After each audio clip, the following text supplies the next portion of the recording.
ಇತ್ತೀಚಿನ ದಿನಗಳಲ್ಲಿ most common problem ಅಂತಂದ್ರೆ ಹೇರ್ ಫಾಲ್. ನಮ್ಮ ಕೇಶರಾಶಿ ನಮ್ಮ ದೇಹದ ಕಿರೀಟ ಇದ್ದಂಗೆ. ಸೊ ಎಲ್ಲರೂ ಕೂದಲು ಚೆನ್ನಾಗಿರ್ಬೇಕು ಅಂತ ಇಷ್ಟಪಟ್ಟೆ ಪಡ್ತಾರೆ. ಕೂದಲು ಬಹಳ ಉದುರ್ತಾ ಇದೆ, ಇಲ್ಲ ಬೇಗ ಬಿಳಿ ಕೂದಲು ಬರ್ತಾ ಇದೆ ಅನ್ನೋ ಸಮಸ್ಯೆ ಎಲ್ಲರಲ್ಲೂ ಕೇಳಬಹುದು. ಮೇಲ್ ಬಾಲ್ನೆಸ್ ಇರ್ಲಿ, ಫೀಮೇಲ್ ಬಾಲ್ನೆಸ್ ಪೇಷಂಟ್ಸ್ ಕೂಡ ನಮ್ಮ ಹತ್ರ ಬರ್ತಾ ಇದ್ದಾರೆ. ಕೂದಲು ಆರೈಕೆ ಮಾಡುವಾಗ ಏನೆಲ್ಲ ನಾವು ಗಮನ ಇಟ್ಕೊಳ್ಬೇಕು, ಏನೆಲ್ಲ ನಾವು ಮಾಡಬಾರ್ದು ಅನ್ನೋದು ಇವತ್ತು ನಾನು ನಿಮ್ಗೆ ತಿಳಿಸ್ಕೊಡ್ತೀನಿ. ನಮಸ್ಕಾರ, ನಾನು ನಿಮ್ಮ ಡಾಕ್ಟರ್ ಅಮೂಲ್ಯ. ಸೊ ನಮ್ಮ ಕೇಶರಾಶಿ ನಮ್ಮ ದೇಹದ ಕಿರೀಟ ಇದ್ದಂಗೆ. ಸೊ ಎಲ್ಲರೂ ಕೂದಲು ಚೆನ್ನಾಗಿರ್ಬೇಕು ಅಂತ ಇಷ್ಟಪಟ್ಟೆ ಪಡ್ತಾರೆ ಅಲ್ವಾ. ಆದರೆ ಇತ್ತೀಚಿನ ದಿನಗಳಲ್ಲಿ ಮೋಸ್ಟ್ ಕಾಮನ್ ಪ್ರಾಬ್ಲಮ್ ಅಂತಂದರೆ ಹೇರ್ ಫಾಲು. ಕೂದಲು ಬಹಳ ಉದುರ್ತಾ ಇದೆ, ಇಲ್ಲ ಬೇಗ ಬಿಳಿ ಕೂದಲು ಬರ್ತಾ ಇದೆ ಅನ್ನೋ ಸಮಸ್ಯೆ ಎಲ್ಲರಲ್ಲೂ ಕೇಳಬಹುದು. ಎಷ್ಟರ ಮಟ್ಟಿಗೆ ಇದು ಜಾಸ್ತಿ ಆಗಿದೆ ಅಂತಂದರೆ ಮೇಲ್ ಬಾಲ್ನೆಸ್ ಇರಲಿ, ಫೀಮೇಲ್ ಬಾಲ್ನೆಸ್ ಪೇಷಂಟ್ಸ್ ಕೂಡ ನಮ್ಮ ಹತ್ರ ಬರ್ತಾ ಇದ್ದಾರೆ. ಇದಕ್ಕೆ ಚಿಕಿತ್ಸೆ ಅಂತ ಹೇಳೋದಕ್ಕಿಂತ ಮುಂಚೆ ಕೂದಲು ಆರೈಕೆ ಮಾಡುವಾಗ ಏನೆಲ್ಲ ನಾವು ಗಮನ ಇಟ್ಕೊಳ್ಬೇಕು, ಏನೆಲ್ಲ ನಾವು ಮಾಡಬಾರ್ದು ಅನ್ನೋದು ಇವತ್ತು ನಾನು ನಿಮ್ಗೆ ತಿಳಿಸ್ಕೊಡ್ತೀನಿ. ಸೊ ಇದನ್ನು 3 ಲೆವೆಲಲ್ಲಿ ನೋಡೋಣ. ಒಂದು ಬಿಫೋರ್ ಹೇರ್ ವಾಶ್ ಆದಮೇಲೆ. ಸೊ ಫಸ್ಟ್ಗೆ ಈ 3 ಲೆವೆಲಲ್ಲೇ ನೋಡೋಣ, because first hair care start ಆಗೋದೇ ಇಲ್ಲಿಂದ. ಸೊ ಎಲ್ಲರೂ ಏನಾಗ್ಬಿಟ್ಟಿದ್ದಾರೆ, ಈಗ ತುಂಬ ಫ್ಯಾಷನ್ ಇಷ್ಟ ಇರೋರು ಎಣ್ಣೆ ಹಚ್ಕೊಳ್ಳೋದು ಅಂದರೆ ಒಂಥರ ಹಿಂಸೆ ಪಡ್ತಾರೆ, ಮುಜುಗರ ಪಡ್ತಾರೆ. ಎಣ್ಣೆಣ್ಣೆ ಅಂದರೆ ಇಷ್ಟ ಆಗಲ್ಲ. ಆಮೇಲೆ ಇನ್ನೊಂದು, ಕೆಲವು ಬೇರೆ ಸಿಸ್ಟಮಲ್ಲಿ ಕೆಲವು ನುರಿತ ತಜ್ಞರು ಏನು ಹೇಳ್ತಾರೆ, ಎಣ್ಣೆ ಹಚ್ಚಲೇಬಾರ್ದು ತಲೆಗೆ. ಈ ರೀತಿಯಾದಂಥ ಬಹಳಷ್ಟು ಕನ್ಫ್ಯೂಷನ್ ಮಾಹಿತಿಗಳಿರೋದ್ರಿಂದ ಎಣ್ಣೆ ಹಚ್ಚೋದನ್ನೇ ಸ್ಟಾಪ್ ಮಾಡಿಬಿಟ್ಟಿದ್ದಾರೆ ಈಗಿನ ಕಾಲದ ಜನರು. ಆದರೆ ಕೂದಲಿಗೆ ಮೊದಲ ಅವಶ್ಯಕತೆ ಅಂತಿರೋದು ಎಣ್ಣೆನೇ. ಯಾಕಂತಂದರೆ ಒಂದು ಗಿಡಕ್ಕೆ ಬರೀ ಕೇವಲ ನೀರು ಹಾಕಿದ್ರೆ ಸಾಕಾಗಲ್ಲ, ಗೊಬ್ಬರ ಬೇಕು, ಸೂರ್ಯನ ಬೆಳಕು ಬೇಕು, ಹೀಗೆ ಬಹಳಷ್ಟು ರೀತಿಯಾದಂಥ ಇಂಗ್ರೀಡಿಯೆಂಟ್ಸ್ ಇದ್ರೇ ಒಂದು ಗಿಡ ಚೆನ್ನಾಗಿ ಬೆಳೆಯೋಕ್ಕಾಗೋದು. ಹಾಗೆಯೇ ನಮ್ಮ ಕೂದಲು ಚೆನ್ನಾಗಿ ಬೆಳಿಬೇಕು, ದಷ್ಟಪುಷ್ಟವಾಗಿರಬೇಕು, ಶೈನಿಂಗ್ ಎಲ್ಲ ಇರಬೇಕು ಅಂತಂದರೆ ಮೊದಲನೇದಾಗಿ ಒಳ್ಳೆ ಎಣ್ಣೆ ಹಚ್ಚಬೇಕು. ಸೊ ಹಳೆ ಕಾಲದಲ್ಲೆಲ್ಲ ಸಾಮಾನ್ಯವಾಗಿ ಮನೆಯಲ್ಲಿ ಕೊಬ್ಬರಿ ಎಣ್ಣೆ, ಹರಳೆಣ್ಣೆ ಈ ಥರ ಹಚ್ತಾ ಇದ್ರು.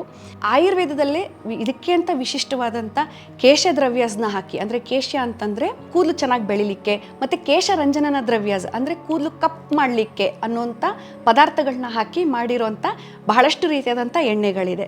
ಸೊ ಈಗ ನಿಮಗೆ ಮುಜುಗರ, ಎಣ್ಣೆ ಹಚ್ಕೊಂಡು ಆಚೆ ಹೋಗೋದಂತೂ ಬೇಡ, ಬಟ್ ಓವರ್ನೈಟ್ ಆದರೂ ಹಚ್ಬೋದು. ಇಲ್ಲ ಅಂತಂದರೆ ಕನಿಷ್ಠ ಪಕ್ಷ ಒಂದು ಮುಹೂರ್ತ ಅಂತಂದರೆ 48 ನಿಮಿಷ, ಸ್ನಾನ ಮಾಡೋದಕ್ಕಿಂತ ಒಂದು ಮುಹೂರ್ತದ ಮುಂಚೆ ಅಥವಾ 48 ನಿಮಿಷದ ಮುಂಚೆ ಹಚ್ಕೊಂಡ್ರೂ ನೀವು ಸಾಕು. ಆ್ಯಂಡ್ ಹೇಗೆ ಹಚ್ಕೋಬೇಕಿದು? ಸೊ ಎಣ್ಣೆನ ಮೊದಲನೇದಾಗಿ ಇಂಡೈರೆಕ್ಟಾಗಿ ಹೀಟ್ ಮಾಡಬೇಕು, ಡೈರೆಕ್ಟ್ ಹೀಟ್ ಮಾಡಬಾರ್ದು. ಸೊ ಇದಕ್ಕೆ ನಿಮಗೆ ತರಹವಾದಂಥ ಆಯುರ್ವೇದಿಕ್ ತೈಲಗಳು ಸಿಗುತ್ತೆ. ಎಣ್ಣೆನ ಚೂಸ್ ಮಾಡೋದು ಬಹಳ ಮುಖ್ಯ ಆಗುತ್ತೆ. ಯಾಕಂತಂದರೆ ಕೆಲವರಿಗೆ ಕೊಬ್ಬರಿ ಎಣ್ಣೆ ಸೂಟ್ ಆಗುತ್ತೆ, ಕೆಲವರಿಗೆ ಹರಳೆಣ್ಣೆ ಸೂಟ್ ಆಗುತ್ತೆ, ಕೆಲವರಿಗೆ ಎಳ್ಳೆಣ್ಣೆ ಸೂಟ್ ಆಗುತ್ತೆ. ಆದರೆ ಕೂದಲು ಟೆಕ್ಸ್ಚರ್ನ ನೀವು ನುರಿತ ಆಯುರ್ವೇದ ತಜ್ಞರ ಹತ್ರ ತೋರಿಸ್ಕೊಂಡು ಯಾವ ರೀತಿ ಎಣ್ಣೆ ಸೂಟ್ ಆಗುತ್ತೆ ಅಂತ ನೀವು ಒಂದು ಎಣ್ಣೆನ ಬಳಸೋದಕ್ಕೆ ಸ್ಟಾರ್ಟ್ ಮಾಡ್ಕೊಳ್ಬಹುದು. ಸೊ ಎಣ್ಣೆನ ಇಂಡೈರೆಕ್ಟ್ ಹೀಟ್ ಅಥವಾ ಡಬಲ್ ಬಾಯ್ಲರ್ ಮೆಥಡಲ್ಲಿ ಬಿಸಿ ಮಾಡಿಕೊಂಡು ಅದನ್ನು ಬುಡದಿಂದ ಅಡಿಯಿಂದ ಮುಡಿವರೆಗೂ, ಅಂದರೆ ಈ ಬುಡದಿಂದ ಹಿಡ್ಕೊಂಡು ತುದಿವರೆಗೂ ನೀವು ನೀಟಾಗಿ ಹಚ್ಚಬೇಕು. ಸೊ ಹಚ್ಚಿದ ತಕ್ಷಣ ಬರೀ ಹಚ್ಚಿದ್ರೆ ಸಾಕಾಗಲ್ಲ, ಒಂದು 10 ನಿಮಿಷನಾದರೂ ನೀವು ಮಸಾಜ್ ಮಾಡಬೇಕು. ಸೊ ಇವೆಲ್ಲ ನೀವು ಸಿಂಪಲಾಗಿ ಮನೆಯಲ್ಲಿ 10 ನಿಮಿಷ ಟೈಮ್ ಮಾಡ್ಕೊಳ್ಬಹುದಲ್ವಾ. ಸೊ ಈ ಮಸಾಜ್ ಮಾಡಿ ಓವರ್ನೈಟ್ ಬಿಡೋವಂಥವ್ರು ಓವರ್ನೈಟ್ ಬಿಡಬಹುದು ಎಣ್ಣೆನ. ಬೆಳಗ್ಗೆ ಎದ್ದು ತಲೆ ಸ್ನಾನ ಮಾಡ್ಕೊಳ್ಬೋದು, ಇಲ್ಲ 48 ನಿಮಿಷ ಆದಮೇಲೆ ಅಥವಾ 1 ಅವರ್ ಆದಮೇಲೆ ನೀವು ತಲೆ ಸ್ನಾನ ಮಾಡ್ಕೊಳ್ಬಹುದು. ಸೊ ಈಗ ಇನ್ನೊಂದು ಏನಾಗಿದೆ ಅಂತಂದರೆ, ತಲೆ ಸ್ನಾನ ಮಾಡುವಾಗ ಎಲ್ಲರೂ ಕೆಮಿಕಲ್ ಇರುವಂಥ ಶ್ಯಾಂಪುಗಳನ್ನ ಯೂಸ್ ಮಾಡೋದು. ಸೊ ಹಳೆ ಕಾಲದ ಥರ ಸೀಗೆಕಾಯಿ, ಅಂಟ್ವಾಳಕಾಯಿ ಎಲ್ಲ ಹೊಟ್ಟೋಯ್ತು ಇವಾಗ. ಸೊ ಈ ಪದೇ ಈ ಶ್ಯಾಂಪೂನ ಬಳಸೋದ್ರಿಂದ ಕೂಡ ಕೂದಲು ಉದುರುತ್ತೆ. ಸೊ ಆಯುರ್ವೇದದ ಪ್ರಕಾರ ನೀವು ಆದಷ್ಟು ನ್ಯಾಚುರಲ್ ಇಂಗ್ರೀಡಿಯೆಂಟ್ ಆಗಿರುವಂಥ ಹೇರ್ ವಾಶ್ಗಳು ಅಂತಂದರೆ ಸೀಗೆ ಪುಡಿ ಇರ್ಬೋದು, ಚಿಗರೆ ಪುಡಿ ಇರ್ಬೋದು, ನೆಲ್ಲಿಕಾಯಿ ಪುಡಿ ಬೇರಿಸೋದು ಇರ್ಬೋದು, ಅಂಟ್ವಾಳಕಾಯಿ ಪುಡಿ ಇರ್ಬೋದು, ಹೀಗೆ ಹಲವಾರು ರೀತಿಯಾದಂಥ ನ್ಯಾಚುರಲ್ ಇಂಗ್ರೀಡಿಯೆಂಟ್ಸ್ದು ಹೇರ್ ವಾಶ್ ನೀವೇ ತಯಾರು ಮಾಡ್ಕೊಳ್ಬೋದು. ಇದನ್ನು ಮಾಡ್ಕೊಂಡು ಇದನ್ನು ಉಪಯೋಗಿಸ್ಕೋಬೇಕಾಗಿ ಬರುತ್ತೆ. ಸೊ ಹೇರ್ ವಾಶ್ ಮಾಡಿದ್ರಿ. ಈಗ ಹೇರ್ ವಾಶ್ ಆದಮೇಲೆ next step very important. So ಈಗ ಎಲ್ಲರೂ ಅರ್ಜೆಂಟಲ್ಲಿದ್ದಾರೆ, ಎಲ್ಲ ಸ್ಕೂಲ್ಗೆ ಹೋಗಬೇಕು, ಕಾಲೇಜ್ಗೆ ಹೋಗಬೇಕು, ಆಫೀಸ್ಗೆ ಹೋಗಬೇಕು, ಫುಲ್ ಅರ್ಜೆಂಟು. ಸೊ ಕೂದಲು ಒಣಗಿಸ್ಕೊಳ್ಳಿಕ್ಕೆ ಟೈಮ್ ಇಲ್ಲ. ಐದರ್ ತುಂಬ ಹೊತ್ತು ಟವಲ್ ಕಟ್ಕೊಂಡ್ಬಿಡ್ತಾರೆ, ಇಲ್ಲ ಅಂತಂದರೆ ಹೇರ್ ಡ್ರೈಯರಲ್ಲಿ ಒಣಗಿಸ್ಕೊಳ್ತಾರೆ. ಇಲ್ಲ ನಿಜವಾಗ್ಲೂ ಒಣಗಿಸ್ಕೊಳ್ಳೋವಂಥ ರೀತಿ ಹೇಗೆ? ಸೊ ಮೊದಲನೇದಾಗಿ ಎಳೆ ಬಿಸಿಲಿತ್ತಂದರೆ ಅದರಲ್ಲಿ ಒಣಗಿಸ್ಕೊಳ್ಳೋದು ಉತ್ತಮ. ಸೊ ತಲೆ ಸ್ನಾನ ಮಾಡಿದ ತಕ್ಷಣ ಎಳೆ ಬಿಸಿಲಿನಲ್ಲಿ ಸ್ವಲ್ಪ ಹೊತ್ತು ನಿಂತ್ಕೊಂಡು ಒಣಗಿಸ್ಕೊಳ್ಳೋದು, ಸ್ವಲ್ಪ ಮೀಡಿಯಮ್ ಗಾಳಿನಲ್ಲಿ ಒಣಗಿಸ್ಕೊಳ್ಳೋದು ಓಕೆ. ಅದು ಬಿಟ್ಟು ತುಂಬ ಹಾರ್ಶ್ ಹೇರ್ ಅಂತ ಡ್ರೈಯರಿಂದನೋ ಇಲ್ಲ ತುಂಬ ಫ್ಯಾನ್ ಗಾಳಿಂದನೋ ಅಥವಾ ಟವಲಿಂದನೋ ಉಜ್ಜಿ ಒರೆಸೋದ್ರಿಂದ ಸ್ಕ್ಯಾಲ್ಪ್ ಹೆಲ್ತ್ ಕೂಡ ಡ್ಯಾಮೇಜ್ ಆಗುತ್ತೆ, ಕೂದಲು ಕೂಡ ಉದ್ರಕ್ಕೆ ಜಾಸ್ತಿ ಆಗುತ್ತೆ. ಸೊ ಇದನ್ನು ನೀವು ಅವಾಯ್ಡ್ ಮಾಡಬೇಕು, ಓಕೆನಾ. ಸೊ ಇನ್ನೊಂದು ಏನಂತಂದರೆ, ಹೇರ್ ವಾಶ್ ಮಾಡುವಾಗ ಬರೀ ಶ್ಯಾಂಪು ಒಂದು ಯೂಸ್ ಮಾಡಲ್ಲ. ಹೇರ್ ವಾಶ್ ಆದಮೇಲೆ ಈಗ ಫುಲ್ ಚೆನ್ನಾಗಿ ಸಾಫ್ಟ್ ಆ್ಯಂಡ್ ಸಿಲ್ಕಿ ಹೇರ್ ಬೇಕು ಅಂತ ಹೇಳಿಬಿಟ್ಟು ಹೇರ್ ಕಂಡೀಷ್ನರ್ಗಳು ಅಥವಾ ಹೇರ್ ಮಾಸ್ಕ್ಗಳು ಬಂದಿದೆ. ಈಗ ಥರವಾದಂಥ ಹೇರ್ ಮಾಸ್ಕ್ಗಳು ಬಂದಿದೆ. ಅದ್ರ ಜೊತೆಲಿ ಲಿವಿಟಾನ್ ಸಿರಮ್ ಅಂದರೆ ಹಾಗೆ ಹಾಕಿ ಬಿಟ್ಬಿಡೋದು. ಸೊ ಒದ್ದೆ ಕೂದಲಿಗೆ ಏನು ಮಾಡಿಬಿಡ್ತಾರೆ, ಆ ಸಿರಮ್ನ ಹಾಕೋ ಅಭ್ಯಾಸ ಶುರು ಮಾಡ್ಕೊಂಡಿದ್ದಾರೆ. ಕೆಲವು ಗಂಡಸರು ಅಂತೂ ಹೇರ್ ಸ್ಟೈಲಿಂಗ್ ಜೆಲ್ ಯೂಸ್ ಮಾಡ್ತಾರೆ. ಅದು ಕೂದಲು ಒದ್ದೆ ಇರುತ್ತೆ, ಆವಾಗಲೇ ಹಾಕಿ ಕೂತಾಗ ಅದು ಸೆಟ್ ಆಗುತ್ತೆ ಅಂತ. ಸೊ ಇದು ಕೂಡ ಬಹಳಷ್ಟು ರೀತಿಯಲ್ಲಿ ನಿಮಗೆ ತೊಂದರೆ ಮಾಡುತ್ತೆ. ಸೊ ಒಂದು ಕೆಮಿಕಲ್ ಇರುತ್ತೆ, ಆಮೇಲೆ ಡ್ಯಾಂಪ್ ಹೇರ್, ಒದ್ದೆ ಕೂದಲಿಗೆ ಯಾವುದೇ ರೀತಿಯಾದಂಥ ಮಾಸ್ಕ್ಗಳಾಗಲಿ ಸಿರಮ್ಗಳಾಗಲಿ ಹಾಕಲೇಬಾರ್ದು. ಇದರಿಂದನೂ ಕಾಲಕ್ರಮೇಣ ನಿಮಗೆ ಒಂದೇ ದಿನದಲ್ಲಿ ಗೊತ್ತಾಗಲ್ಲ, ಇದು ನೀವು ತುಂಬ ತಿಂಗಳಾನ್ಗಟ್ಲೆ ಯೂಸ್ ಮಾಡೋದ್ರಿಂದ ಸೊ ಕಾಲಕ್ರಮೇಣ ಕೂದಲು ಉದುರಲಿಕ್ಕೆ ಶುರು ಆಗುತ್ತೆ. ನೀವೇನೋ ಕೂದಲು ಚೆನ್ನಾಗಿ ಕಾಣಬೇಕು, ಶೈನಿಂಗ್ ಆಗಿರಬೇಕು ಅಂತ ಈ ಕೆಮಿಕಲ್ ಬೇಸ್ಡ್ ಪ್ರಾಡಕ್ಟ್ಸ್ನ ಯೂಸ್ ಮಾಡ್ತಾ ಇದ್ರೆ ನಿಮ್ಮ ಕೂದಲಿಗೆ ಹಾನಿಕರ. ಸೊ ಇನ್ನೊಂದು ಅಭ್ಯಾಸ ಅಂತಂದ್ರೆ, ಎಸ್ಪೆಷಲಿ ಗಂಡಸರಲ್ಲಿ ಪ್ರತಿದಿನ ತಲೆ ಸ್ನಾನ ಮಾಡುವಂಥದ್ದು. ಸೊ ಅವ್ರಿಗೆ ಅದೊಂದು ಚಿಕ್ಕದ್ರಿಂದನೇ ಅಭ್ಯಾಸ ಆಗ್ಬಿಡುತ್ತೆ. ಹೆಂಗಿದ್ರು ಶಾರ್ಟ್ ಹೇರ್ಸ್, ಹೆಣ್ಮಕ್ಳ ಥರ ಏನು ಉದ್ದ ಕೂದಲಿರಲ್ಲ, ತುಂಬ ಹೊತ್ತು ಒಣಗಿಸ್ಕೊಳ್ಳೋ ಅವಶ್ಯಕತೆನೂ ಇಲ್ಲ, ಬೇಗನೂ ಒಣಗೋಗ್ಬಿಡುತ್ತೆ. ಸೊ ಡೈಲಿ ಹೇರ್ ವಾಶ್ ಮಾಡಿಬಿಟ್ರೆ ಒಂಥರ ಫ್ರೆಶ್ನೆಸ್ ಫೀಲಿಂಗು, ಗಲೀಜು ಅನ್ಸಲ್ಲ ನಮಗೆ ಮೇಡಮ್ ಅಂತ ಹೇಳ್ತಿರ್ತಾರೆ. ಆದರೆ ಡೈಲಿ ಹೇರ್ ವಾಶ್ ಮಾಡೋದು ನಾವು ರೆಕಮೆಂಡ್ ಮಾಡಲ್ಲ. ಯಾಕಂತಂದರೆ ಸ್ಕ್ಯಾಲ್ಪ್ನಲ್ಲಿ ಅದರದೇ ಆದಂಥ ಸೆಬೇಷಿಯಸ್ ಗ್ಲ್ಯಾಂಡ್ಸ್ ಇರ್ಬೋದು, ಬೇರೆ ರೀತಿಯಾದಂಥ ಗ್ಲ್ಯಾಂಡ್ಸ್ ಇದೆ. ಅದರಲ್ಲೇ ಒಂದು ರೀತಿಯಾದಂಥ ಆಯಿಲ್, ನ್ಯಾಚುರಲ್ ಆಯಿಲ್ ಸೆಕ್ರೇಷನ್ ಇರ್ಬೋದು, chemical secretion, natural chemical secretion ಆಗ್ತಿರುತ್ತೆ. ಇದು ಸ್ಕ್ಯಾಲ್ಪ್ನ ಹೆಲ್ತ್ನ ಕಾಪಾಡಲಿಕ್ಕೆ ದೇಹ ನ್ಯಾಚುರಲ್ ಆಗಿ ಪ್ರೊಡ್ಯೂಸ್ ಮಾಡ್ತಾ ಇರುತ್ತೆ. ಸೊ ನೀವು ಪ್ರತಿದಿನ ಮಾಡ್ತಾ ಇದ್ರೆ ಅದನ್ನು ವಾಶ್ ಔಟ್ ಮಾಡ್ತಾ ಇರ್ತೀರಾ. ಸೊ ಇದ್ರ ಬದಲಾಗಿ ಒಂದು ದಿನ ಬಿಟ್ಟು ಇನ್ನೊಂದು ದಿನ ಹೇರ್ ವಾಶ್ ಮಾಡೋದು, ಅದರಲ್ಲೂ ಓವರ್ನೈಟ್ ಎಣ್ಣೆ ಇಟ್ಬಿಟ್ಟು ಹೇರ್ ವಾಶ್ ಮಾಡೋದು ತುಂಬ ಐಡಿಯಲ್ಲು. ಇಲ್ಲ ಕೆಲವರು, ಇಲ್ಲ ಮೇಡಮ್ ನಂಗೆ ಅಭ್ಯಾಸ ಆಗೋಗಿದೆ, ನಾನು ದಿನ ಹೇರ್ ವಾಶ್ ಮಾಡಲೇಬೇಕು, ನಾನು ತುಂಬ ಸ್ವೆಟ್ ಆಗ್ತೀನಿ, ನನಗೆ ಆ ಸ್ಮೆಲ್ ಫೀಲಿಂಗ್ ಆಗುತ್ತೆ, ಮಾಡಲೇಬೇಕು ಅನ್ನೋರು ಏನು ಮಾಡ್ಬೋದು ಅಂತಂದರೆ, ಡೈಲಿ ಮಾಡಿದ್ರೂ ಉಗುರು ಬೆಚ್ಚ ನೀರಿನಲ್ಲಿ ತಲೆ ಸ್ನಾನ ಮಾಡಿ, ಮತ್ತು ಡೈಲಿ ಶ್ಯಾಂಪು ಹಾಕೋದು ಬೇಡ. ಯಾವತ್ತಿನ ದಿನ ಅಥವಾ ಹೇರ್ ವಾಶ್ ಪೌಡರ್ ಇರ್ಬೋದು, ಡೈಲಿ ಹಾಕೋದು ಬೇಡ. ಸೊ ಯಾವತ್ತು ಎಣ್ಣೆ ಹಚ್ಚಿರ್ತೀರ ಅವತ್ತಿನ ದಿನ ಮಾತ್ರ ಹೇರ್ ವಾಶ್ ಪೌಡರು ಅಥವಾ ಹೆಲ್ದಿ ಆರ್ಗ್ಯಾನಿಕ್ ಶ್ಯಾಂಪು ಯೂಸ್ ಮಾಡಿ. ಯಾವತ್ತು ಎಣ್ಣೆ ಹಚ್ಚಿಲ್ಲ, ಬರೀ ಹಾಗೆ ಪ್ಲೇನ್ ವಾರ್ಮ್ ವಾಟರ್ಲಿ ತಲೆನ ತೊಳ್ಕೊಳ್ಳಿ. ಸೊ ಇಷ್ಟು ಮಾಡಬಹುದು. ಸೊ ಇದು 3 ಹಂತದಲ್ಲಿ ಆಯಿತು. ಇದು ಬಿಟ್ಟು ಕೆಲವು ಹೇರ್ ಸ್ಟೈಲಿಂಗ್ ಮಾಡುವಂಥದ್ದು ಇರ್ಬೋದು, ಬೇರೆ ರೀತಿಯಾದಂಥ ಹೇರ್ ಚಟುವಟಿಕೆಗಳು ಕೂದಲುದ್ರೋದಕ್ಕೆ ಕಾರಣ ಆಗುತ್ತೆ.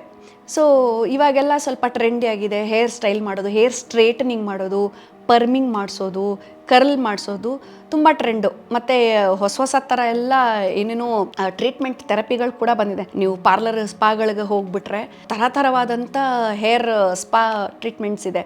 ಸೊ ಪದೇ ಮಾಡ್ಕೊತಾ ಇದ್ದರೆ ಇದು ನಿಮ್ಮ ಕೂದಲನ್ನ ತುಂಬ ಡ್ಯಾಮೇಜ್ ಮಾಡುತ್ತೆ. ಬರೀ ಎಕ್ಸ್ಟರ್ನಲ್ ಅಲ್ಲ, even the scalp, main root follicles ಏನಿದೆ ಇದು ಕೂಡ ಡ್ಯಾಮೇಜ್ ಆಗುತ್ತೆ, ಕೂದಲು ವೀಕ್ ಆಗುತ್ತೆ, ಕೂದಲು ಉದ್ರದಲ್ದೇ ಹೊಸ ಕೂದಲು ಬರ್ಲಿಕ್ಕೆ ಕೂಡ ಸಮಸ್ಯೆ ಆಗುತ್ತೆ. ಸೊ ಅವ್ರು ಕನ್ವಿನ್ಸ್ ಮಾಡಲಿಕ್ಕೆ, ಪ್ರಮೋಟ್ ಮಾಡಲಿಕ್ಕೆ ಥರವಾದಂಥ ಅಡ್ವರ್ಟೈಸ್ಮೆಂಟ್ಗಳು ಚೆನ್ನಾಗಿ ಹೇಳ್ತಾರೆ ಅವರು. ಬಟ್ ನೀವು ಅದು ಮಾಡಿಸ್ಕೊಳ್ಳೋಕ್ಕಿಂತ ಮುಂಚೆ ಇದು ಅವಶ್ಯಕತೆ ಇದೆಯಾ, ಇದರಲ್ಲಿ ಏನೇನು ಕೆಮಿಕಲ್ ಇಂಗ್ರೀಡಿಯೆಂಟ್ಸ್ ಇದೆ, ಇದು ನನ್ನ ಕೂದಲಿಗೆ ಸೂಕ್ತನಾ ಅನ್ನೋದನ್ನು ಚೆಕ್ ಮಾಡಿಕೊಂಡೇ ಮಾಡಿಸ್ಕೊಳ್ಬೇಕು. ಆದಷ್ಟು ನ್ಯಾಚುರಲ್ ರೀತಿಯಾದಂಥ ಹೇರ್ ಪ್ಯಾಕ್ಗಳು, ಹೇರ್ ಮಾಸ್ಕ್ಗಳು ಮಾಡ್ಕೊಳ್ಳೋದು ಉತ್ತಮ. ಏನೋ ಕಂಡೀಷ್ನಿಂಗ್ ಟ್ರೀಟ್ಮೆಂಟ್ ಅಂತ ಹೋಗೋದಕ್ಕಿಂತ ಸ್ಪಾನಲ್ಲಿ ನೀವೇ ಮನೆಯಲ್ಲಿ ತುಂಬ ಗಿಡಮೂಲಿಕೆಗಳಿದೆ. ಹೇರ್ ಗ್ರೋತ್ಗಿಂತ ಬಹಳಷ್ಟು ಹೇರಳವಾಗಿರುವಂಥದ್ದು ಮನೆಯಲ್ಲೇ ಸಿಗುವಂಥ ಪ್ರಾಡಕ್ಟ್ಸು ತುಂಬ ಇದೆ. ನೀವು ಅದನ್ನೇ ನೀವೇ ಹೋಮ್ ಮೇಡಾಗಿ ಮಾಡ್ಕೊಳ್ಬೋದು. ಮತ್ತು ಈಗ ಹೋಮ್ ಮೇಡಾಗಿ ಮಾಡ್ಕೊಳ್ಬೋದು ಹೇರ್ ಪ್ಯಾಕ್ ಅಂತ ಹೇಳ್ಬಿಟ್ಟೆ. ಸೊ ಇದು ಬದಿದ್ದೆಲ್ಲ ಎಷ್ಟೊಂದು ಯೂಟ್ಯೂಬ್ ಚಾನಲ್ಗಳಿರ್ಬೋದು, ಇನ್ಸ್ಟಾಗ್ರಾಮಲ್ಲಿ ಪೇಜಸ್ ಇರ್ಬೋದು.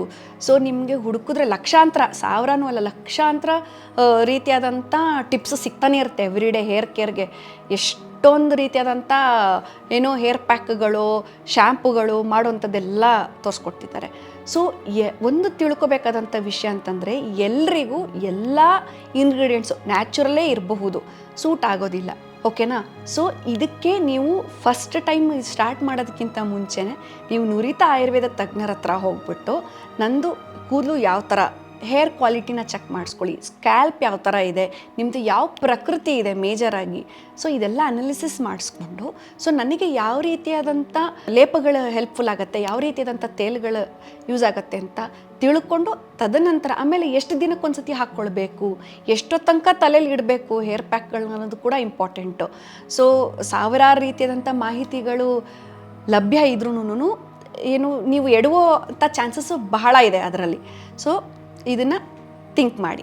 ಇನ್ನೊಂದು ಏನಂತಂದರೆ ತಲೆ ಸ್ನಾನ ಮಾಡಿದ ನಂತರ ಏನಾಗ್ಬಿಡತ್ತೆ, ಬಹಳಷ್ಟು ಜನ ಕೆಲ್ಸಕ್ಕೆ ಹೋಗೋದು ಅಥವಾ ಅವರು ಚಟುವಟಿಕೆ ಮಾಡೋವಂಥ ಜಾಗದಲ್ಲಿ ಏರ್ ಕಂಡೀಷನ್ ರೂಮೇ ಇರುತ್ತೆ, ಎ ಸಿ ಇದ್ದೇ ಇರುತ್ತೆ. ಎ ಸಿ ಇಲ್ದಿರೋ ಜಾಗ ಈಗ ಎಲ್ಲೂ ಇಲ್ವೇ ಇಲ್ಲ.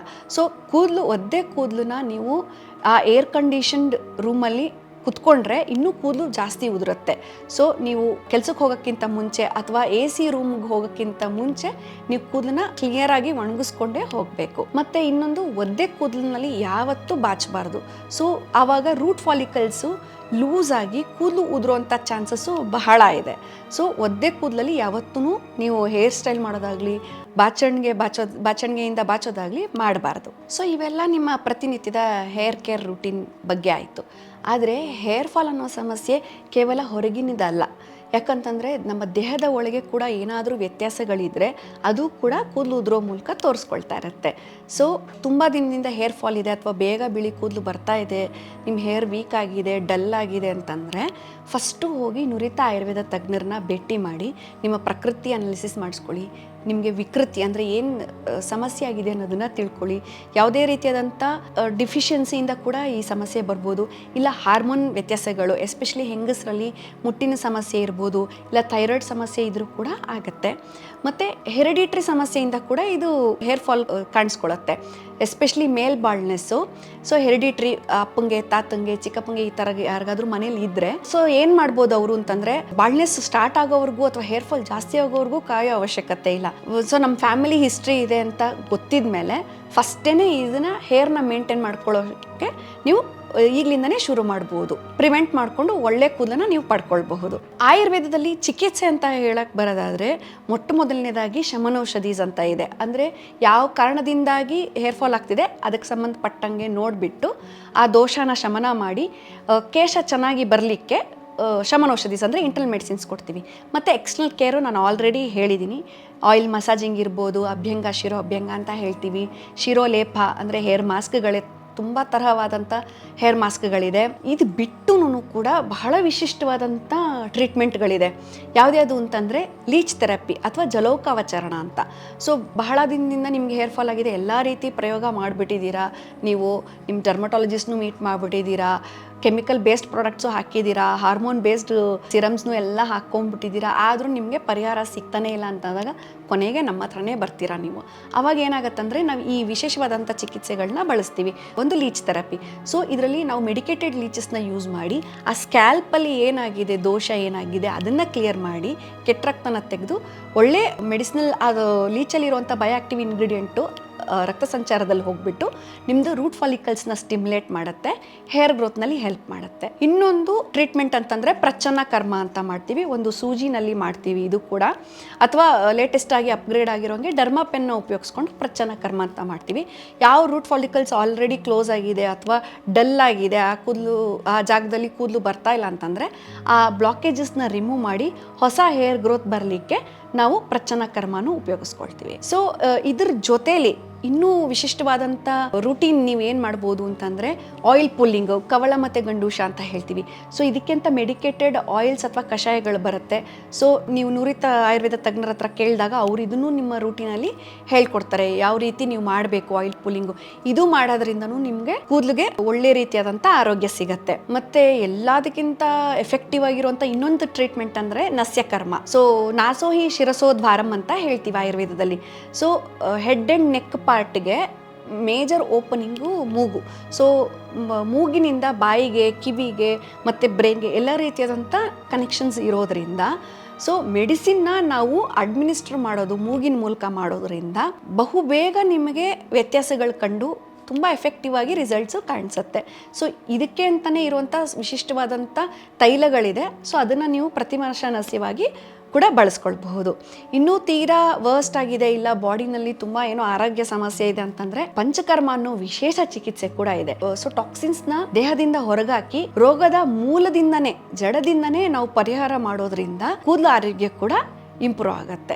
ನಿಮ್ಮ ಕೂದಲಿನ ಆರೋಗ್ಯಕ್ಕೋಸ್ಕರ ಏನು ಮಾಡಬೇಕು, ಏನು ಮಾಡಬಾರ್ದು, ಮತ್ತು ಆಯುರ್ವೇದದಲ್ಲಿ ಯಾವ ರೀತಿಯಾದಂಥ ಚಿಕಿತ್ಸೆಗಳಿದೆ ಅಂತ ತಿಳ್ಕೊಂಡ್ರಲ್ಲ. ಸೊ ಇವತ್ತಿನಿಂದನೇ ಈ ಎಲ್ಲಾನು ನೀವು ಫಾಲೋ ಮಾಡ್ತೀರಂತ ನಾನು ಭಾವಿಸಿದ್ದೀನಿ. Thank you.